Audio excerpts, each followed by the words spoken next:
Well, good morning and welcome once again to Ed's Orchids. Now today I'm just going to have a look at the Angraecums because I'm very pleased with them. I have, what do I think, 1, 2, 3, 4 Angraecums, and they're all in bud or flower. So we'll just have a look at them now, and then we'll have a look at some other things. Well, I've seen you this one before. This is the Crestwood, and it's just going over.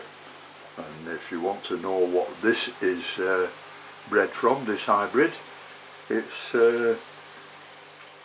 from a Veitchii cross Sesquipedale, cross back to Sesquipedale. And the one on here, which is the Veitchii, this is just the Hibernum cross by Sesquipedale. Got a nice new growth coming up there and a nice spike coming out there, and I've just knocked a bud off, so that's another flower less there. That's 2 of them. We'll go in the other room now and have a look at the other 2. Well, this is the Sesquipedale. It hasn't flowered for a couple of years, but I just noticed yesterday, I can find out, it's better looking over the top here I think, there's a spike coming up there. Now the leaf was closed very tightly and I had to open it up to see it, but there you can see it's a nice thick bud coming up. But I hope it can squeeze itself through here because I've got to really push hard to open this up. So that's the Sesquipedale.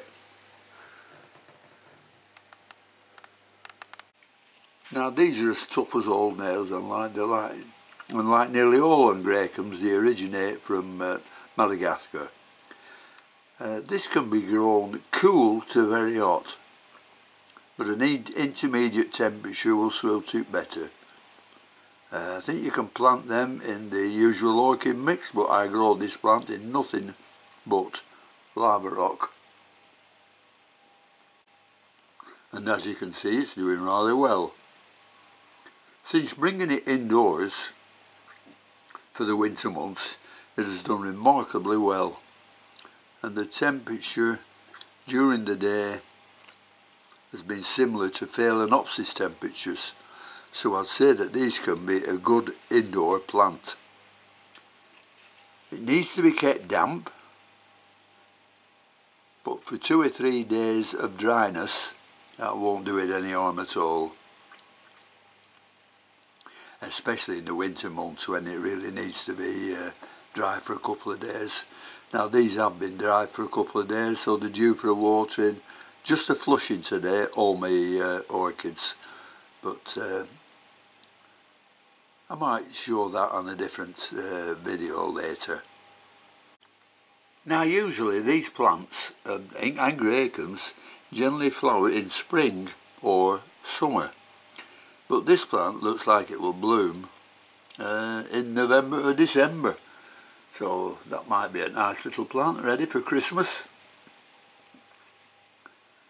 And when I say they grow cool, yep, they'll stand temperatures down into the low 40s. And as you can see, they'll stand it from the low 40s up to 100. And I tell you, they're as hard as nails, these, and not quick to grow. But once they start growing, they do very well. Once they start putting out a spike, now that develops exceptionally quickly. You wouldn't believe how quickly that develops. So these are absolutely gorgeous. Now regarding fertiliser, this receives just once, 1 feed per month at around 180 parts per million, and it always includes calcium nitrate. A plant similar in size to this one is the Angraecum leonis variety, which also grows in the Comoros Islands. The Comoros Islands ones seem to be a little bit more showy and a little bit larger than those from Madagascar. So that's about all I can tell you about Angræcums. So we'll end on that one with this and have a look at some more. Well, I'm in another room now and I'm looking at the, well, this is the kitchen really, and I'm looking in at the Draculas. They're not doing too good. I'm having a load of problems trying to grow roots on these. I don't know why. I have some in moss like there, and that's not growing roots, although there's a little growth coming up. And it's same with the others, little growth coming up, but no roots, even in the lava rock. This one is in lava rock, and I don't know why, but it looks like there's some spikes coming up there. Yeah, and I think I have another in the back room where it's a little bit colder, doing a bit better.